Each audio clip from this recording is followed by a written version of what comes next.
Commander Vex-Talar of the Galactic Health Inspection Bureau had seen plenty of weird stuff in his 300 cycles of service.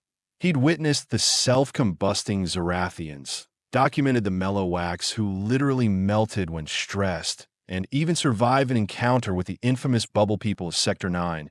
But nothing, absolutely nothing had prepared him for humans. The whole mess started when his supervisor, Director Grosh Kimmel, slithered into his office with that distinctive look of bureaucratic panic that meant someone, somewhere, was about to have a very bad day. "Commander," Grosh Kimmel wheezed through his breathing slits, "we have a situation." Vex-Talar's 4 eyes rolled in perfect synchronization. "Let me guess. The Centaurians are complaining about our radiation standards again. Worse." The director's tentacles twitched nervously. "Much worse. We have just received a formal complaint from 17 different species about a newly contacted race called humans. Humans." Vex-Talar pulled up his holographic database. "Never heard of them. What's the issue? Toxic skin secretions? Explosive reproductive cycles? Parasitic offspring? All of the above, apparently." Grosh Kimmel's voice dropped to a horrified whisper. "Plus things we don't even have classification codes for yet." The complaint files materialized in the air between them, and Vex-Talar's mandibles clicked in disbelief as he scrolled through the reports. The crystalloids were demanding immediate quarantine protocols. The methane breathers had filed for emotional damages. Even the notoriously unflappable silicon-based collective had submitted a formal protest written entirely in capital letters. "This can't be right," Vex-Talar muttered, reading the first report. "It says here, the humans voluntarily consume poisonous plant alkaloids for recreational purposes." "Keep reading," Grosh Kimmel said grimly. "They expose themselves to harmful radiation for cosmetic reasons." Vex-Talar's voice climbed several octaves. "And they call it sunbathing."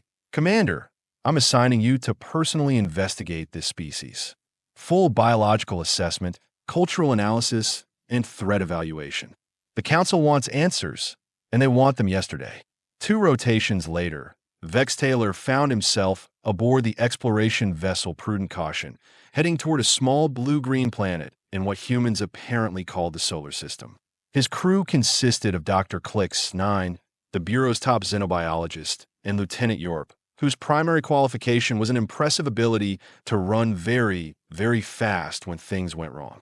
Initial scans complete, Commander Dr. Clix 9 announced, his sensor stalks twitching with excitement.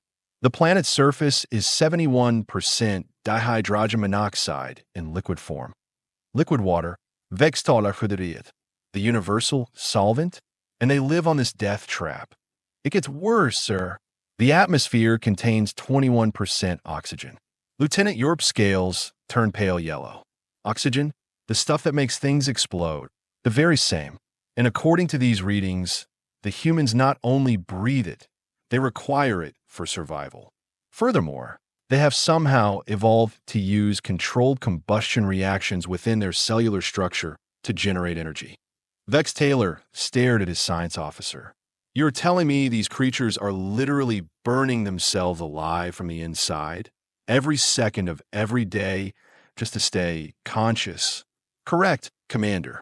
And apparently, they consider this normal." The ship's communication array crackled to life. "Unknown vessel, this is Earth Traffic Control. Please state your intentions and prepare for customs inspection."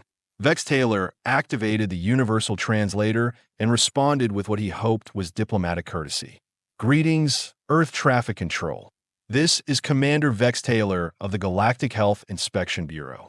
We are here to conduct a routine biological assessment of your species." A pause. Then, incredibly, the sound of what the translator identified as laughter. "Biological assessment? Buddy, you picked the wrong week to study us. Half the crew down here is running on coffee, the other half on energy drinks, and our chief medical officer just got back from a weekend bender in Vegas. But hey, come on down. This should be interesting." Dr. Clix 9's antennae drooped in confusion. "Commander, the translator seems to be malfunctioning. It's suggesting they consume liquid stimulants that would be fatal to most known species." "I think the translator's working fine, Doctor. I think we're dealing with something unprecedented." They landed at what humans called Kennedy Space Center, where a small delegation waited to greet them. The first thing Vex-Talar noticed was that humans looked disturbingly fragile.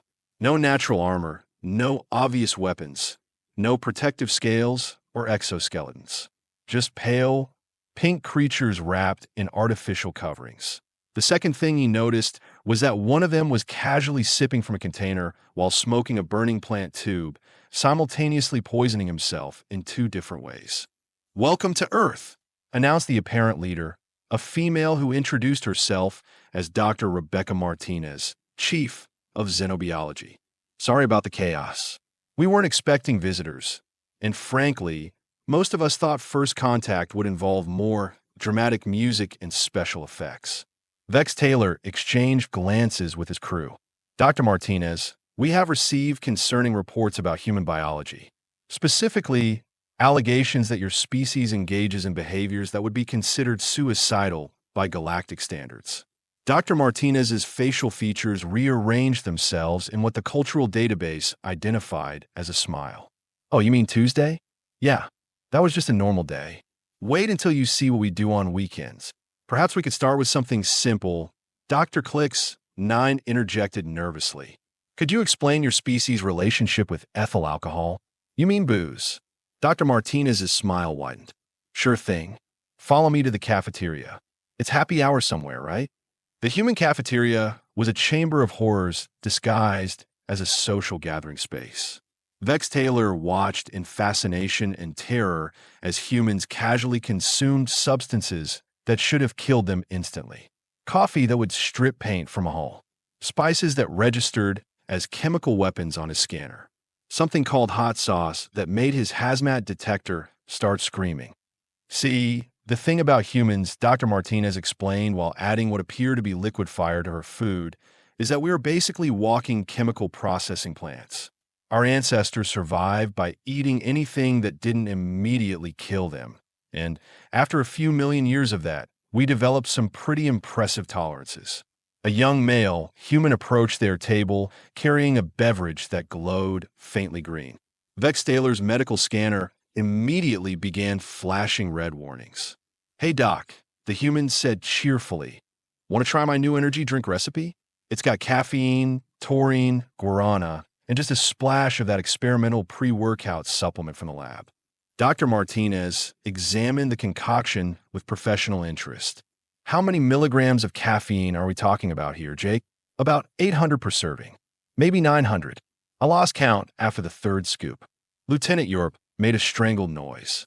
"Commander, that concentration of stimulants would cause cardiac arrest in 17 different species." Jake overheard and laughed. "Cardiac arrest? Dude, this is barely enough to get me through my morning workout. Wait until you see what I drink before deadlifting." Dr. Click's 9 sensor array was spinning frantically. "Commander, I'm detecting elevated stress hormones, increased heart rate, and what appears to be voluntary muscle damage throughout this facility." "Oh, that's just the gym downstairs," Dr. Martinez said casually. "We intentionally tear our muscle fibers so they grow back stronger. It's called exercise. Great stress relief after a long day of, existing on a planet that's trying to kill us." "Your planet is trying to kill you." Vex-Talar's voice cracked. "Well, yeah.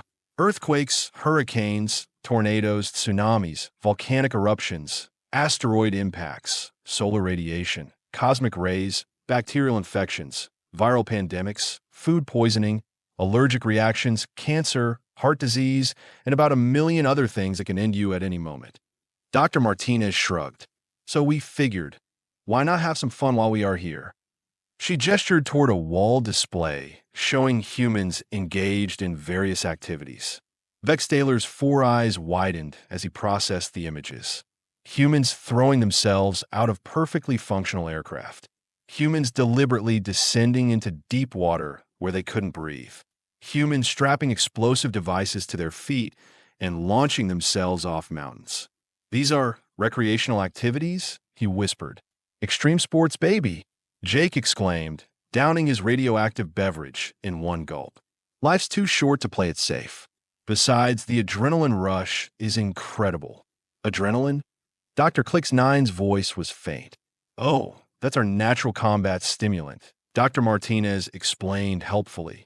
When we are scared or excited, our bodies flood our systems with hormones that increase strength, speed, and pain tolerance. Pretty handy for survival, but some people get addicted to the feeling. You get addicted to your own fear response. Among other things, yeah. Some humans are addicted to exercise endorphins, others to the rush of dangerous activities. Oh, and don't get me started on our reproductive behaviors. That's a whole other category of biochemical chaos. Vex-Talar was frantically taking notes. Dr. Martinez, I need to ask about human pain tolerance. Our reports suggest that your species can continue functioning despite injuries that would incapacitate most other life forms. True enough, we have got this weird thing where we can basically ignore pain when we need to. Shock, adrenaline, and good old-fashioned stubbornness. Plus, we are really good at compartmentalizing trauma. She paused thoughtfully. Actually, that might not be entirely healthy, but it keeps us moving, and the reports about humans consuming capsaicin for pleasure. Dr. Martinez's eyes lit up. Oh, you mean spicy food? Yeah, we're the only species we know of that deliberately seeks out pain in our meals. The burning sensation triggers endorphin release, which creates a natural high. Some people chase increasingly intense levels of heat. We call them chili heads. Jake nodded enthusiastically. I've got ghost pepper sauce in my locker. Want to try some? 3 members of Vex-Talar's crew immediately fainted. Perhaps later, Vex-Talar managed weakly. Could you explain why humans appear to have such erratic sleep schedules? Sleep schedules? Dr. Martinez laughed. You mean the theoretical concept of getting 8 hours of rest? Most of us survive on caffeine, willpower, and denial. Medical residents regularly work 36-hour shifts. College students pull all-nighters as a rite of passage. And don't even ask about new parents. How do you maintain cognitive function without proper rest? Mostly we don't. We just pretend everything's fine while our brains slowly dissolve into caffeinated pudding. It's called being an adult. Dr. Clicks, 9, was recording everything with trembling appendages. Commander, I'm beginning to understand why the other species file complaints. Humans appear to be living in a constant state of controlled biological catastrophe. That's probably accurate, Dr. Martinez agreed cheerfully. We're basically held together by coffee, stubbornness, and the vague hope that things will work out somehow. It's worked pretty well so far. A loud alarm suddenly blared through the facility. Instead of panic, the humans around them barely looked up from their activities. What's that warning signal? Lieutenant Europe asked, his scales shifting to camouflage mode. Oh, that's just a radiation alert, Jake said dismissively. Solar flare activity is high today. Nothing to worry about. Nothing to worry about. Vex-Talar's voice reached frequencies that shattered a nearby coffee mug. You are being bombarded by lethal radiation, and you consider it routine. Well, it's not immediately lethal, Dr. Martinez corrected. More like slowly lethal. We have got ozone layer protection. Plus our cells are pretty good at repairing radiation damage. Sure, it increases cancer risk, but so does everything else on this planet. Vex-Talar slumped in his chair, overwhelmed by the sheer impossibility of human existence. These creatures lived on a world trying to kill them, poison themselves for fun, deliberately damage their own bodies for improvement, and somehow thrived in conditions that would eliminate most galactic species within hours. And the worst part? They seem to enjoy it. Dr. Martinez, he said finally, I have to ask, are humans actually aware of how dangerous your lifestyle appears to outside observers?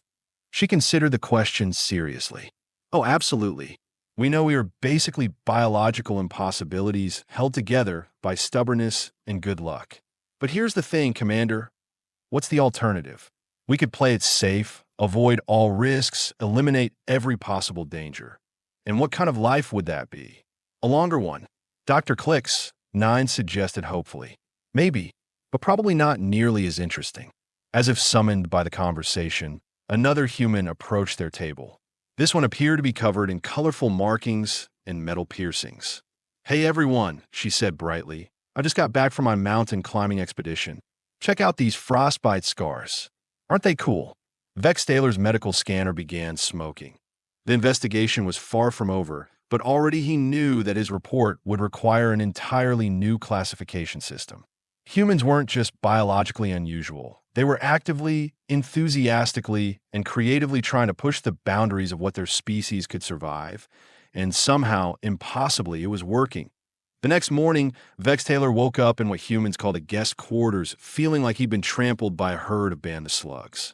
The accommodations were supposedly designed for comfort, but everything about human living spaces seemed calculated to induce low-level stress.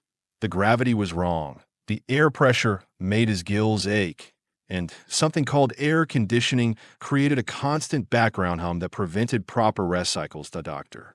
Clicks. 9 emerged from the adjoining room, looking even worse.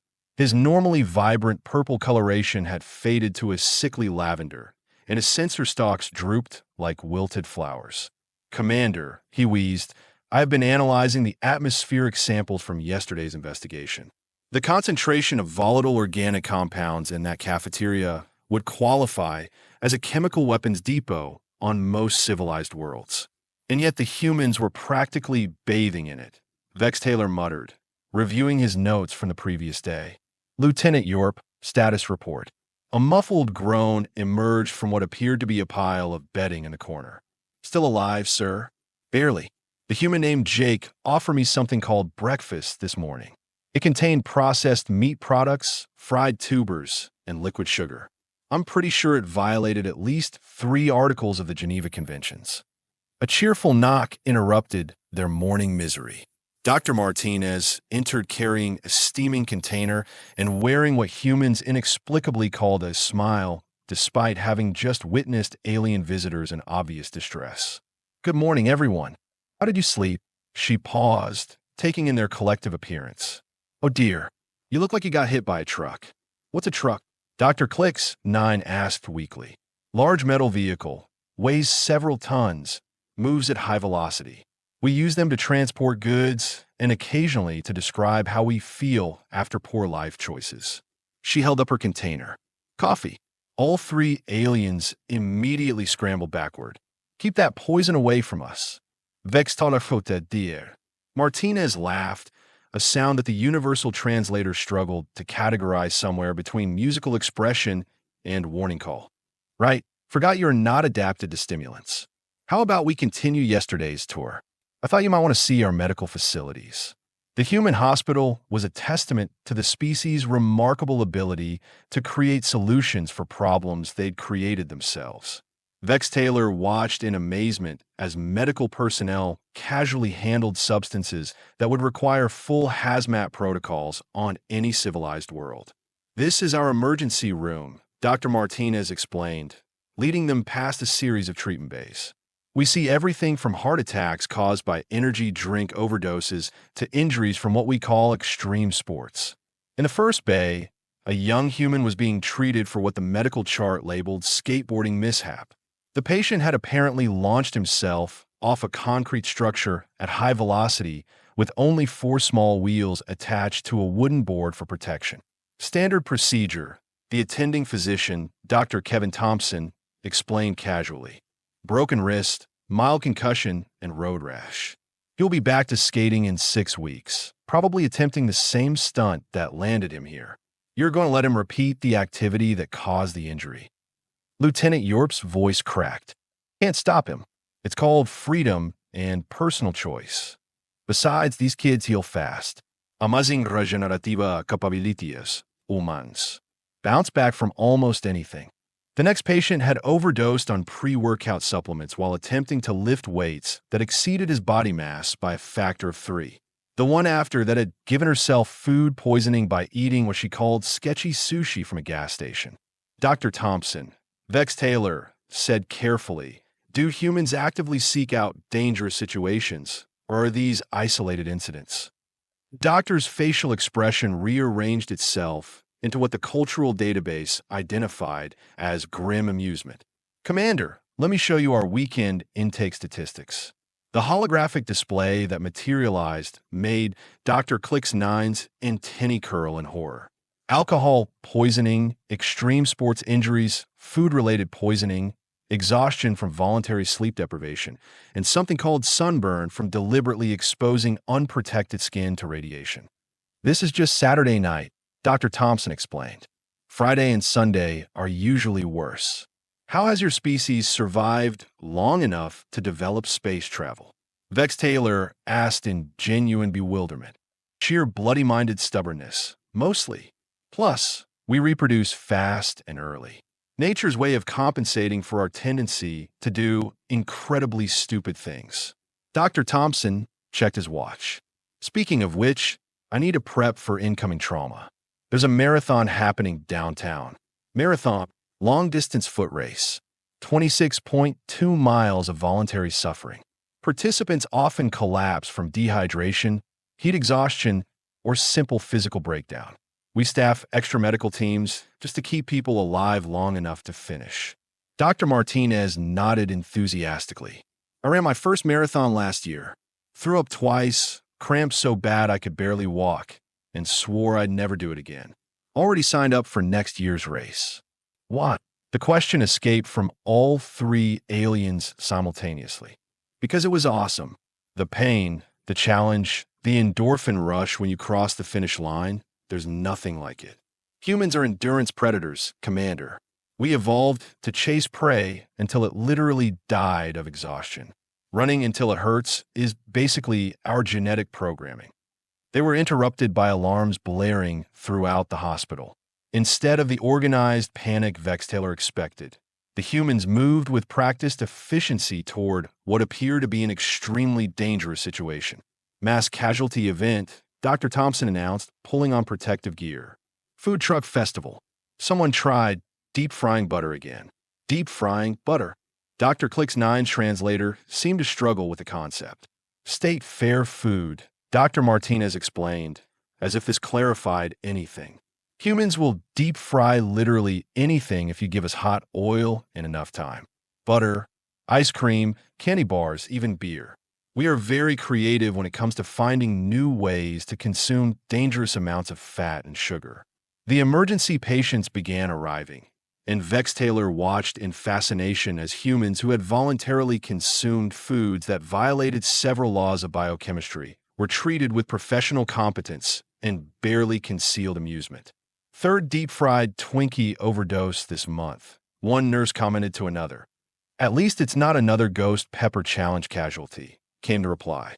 Those are always messy. Dr. Martinez guided the increasingly overwhelmed aliens to a quieter section of the hospital. Let me show you our maternity ward.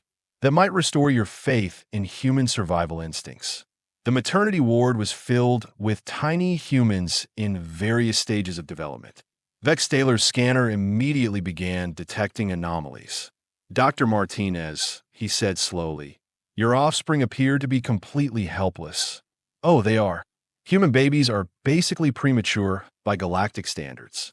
We give birth early because our big brains won't fit through the birth canal if we wait any longer. So our young require constant care for years. Years, Lieutenant Yorp squeaked. Minimum 18 years of intensive support, though most parents would argue it never really ends. We are born helpless, remain dependent for an extraordinarily long time, and somehow this evolutionary strategy has been wildly successful. A young human female approached carrying one of the tiny beings. Dr. Martinez, want to meet my daughter? She's 3 days old. The infant was impossibly small, wrinkled, and appeared to be leaking various fluids. According to Vex-Talar's scanner, it possessed no natural defenses, no survival instincts, and required constant monitoring to prevent immediate death. She's beautiful, Dr. Martinez said with genuine emotion. How are you feeling, Lisa? Exhausted, sore, running on no sleep and hospital coffee, but absolutely euphoric. Lisa replied, her face displaying that peculiar human expression of simultaneous pain and joy. Labor was 22 hours of the worst agony I have ever experienced, and I'm already thinking about having another baby. Dr. Click's 9's sensor stalks began twitching uncontrollably. You plan to voluntarily repeat an experience you just described as agonizing? The pain is temporary, Lisa explained, gently adjusting the tiny human's position. But this is forever. Besides, women have been doing this for millennia. If our ancestors could handle childbirth without modern medicine, I can certainly manage it with epidurals and trained professionals. Your ancestors gave birth without medical assistance. Vex-Talar's voice reached frequencies that made nearby glass containers vibrate. For most of human history, yeah, high mortality rates, but enough survived to keep the species going. We are surprisingly resilient when we need to be. As if to prove her point, the tiny human began making loud, distressed noises. Instead of panic, Lisa simply adjusted her feeding position and began making soft sounds that somehow calmed the infant. Incredible, Dr. Martinez observed. 3 days old and already adapted to complex social interactions. Human babies are born with remarkable neuroplasticity. They can learn languages, recognize faces, and form emotional bonds within weeks of birth. And they survive despite being completely vulnerable. That's the amazing part. Human communities evolved to protect our helpless young collectively. Extended family networks, social cooperation, shared responsibility.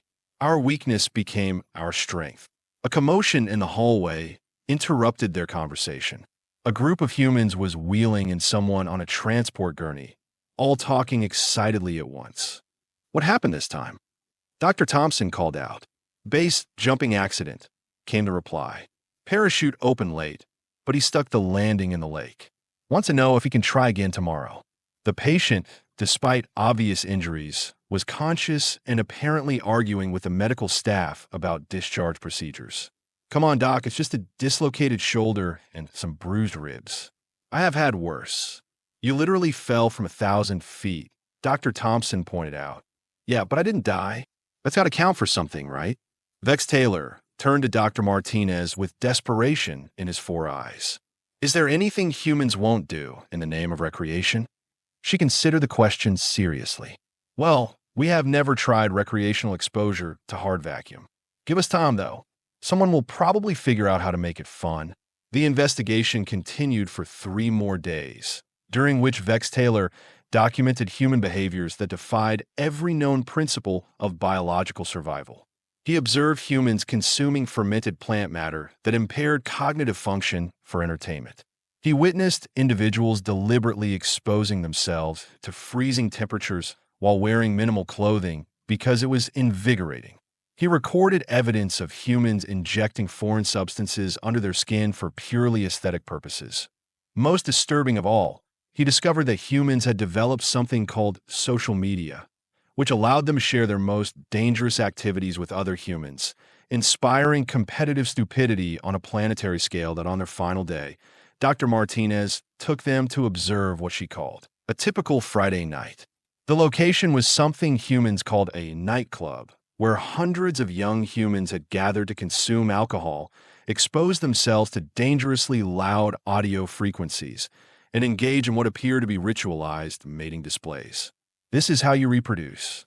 Lieutenant Yorp asked in horror, watching humans gyrate to music that registered as sonic weapons on their equipment. Among other methods, yes. Humans have complex courtship rituals involving alcohol, music, dancing, and questionable decision-making. Surprisingly effective, considering our population numbers. The music was so loud that Vex-Talar could feel it vibrating through his exoskeleton. The air was thick with artificial fog. Flashing lights created a disorienting strobe effect, and the humans seemed to be enjoying every moment of the sensory assault. How do you communicate in these conditions? Dr. Clicks, 9 shouted over the noise. Mostly we don't. Dr. Martinez shouted back. Communication is secondary to the experience. It's about feeling the music, losing yourself in the moment, connecting with others through shared physical experience. A young human stumbled past them, clearly impaired by alcohol consumption, attempting to balance on shoes that elevated her several inches above ground level while navigating stairs. Should we assist her? Vex-Talar asked, genuinely concerned. She will be fine. Humans develop remarkable balance and problem-solving abilities when impaired. It's like a survival instinct. As if to prove the point, The young human successfully navigated the hazardous terrain and rejoined a group of friends who celebrated her achievement with loud vocalizations and physical contact. Dr. Martinez, Vex-Talar, said finally, "I need to ask you something directly. Are humans aware that your lifestyle choices appear designed to eliminate your species through voluntary extinction?" She paused in her observation of the chaotic scene around them.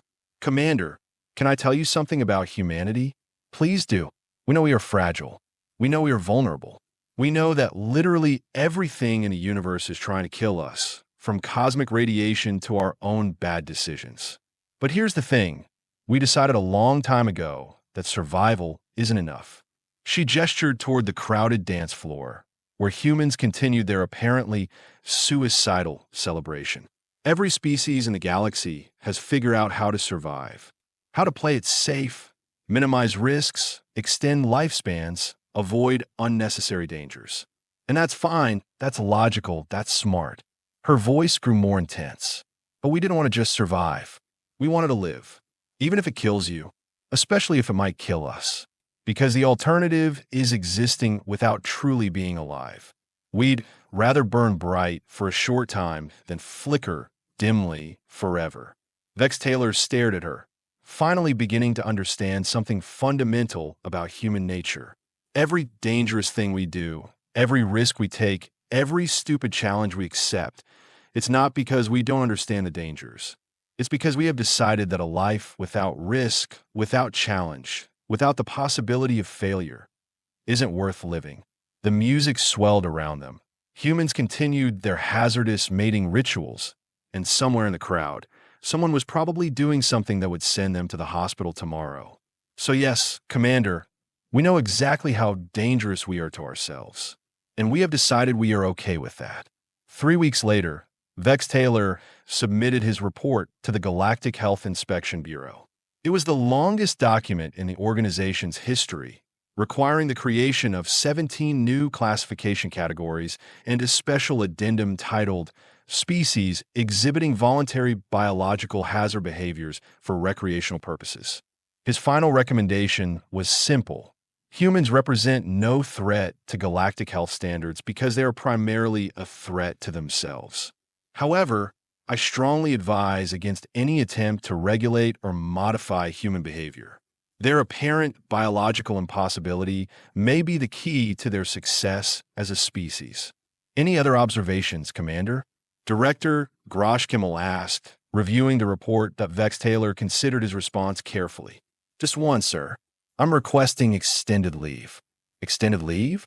Why?" "Because, Director, I think I want to try coffee."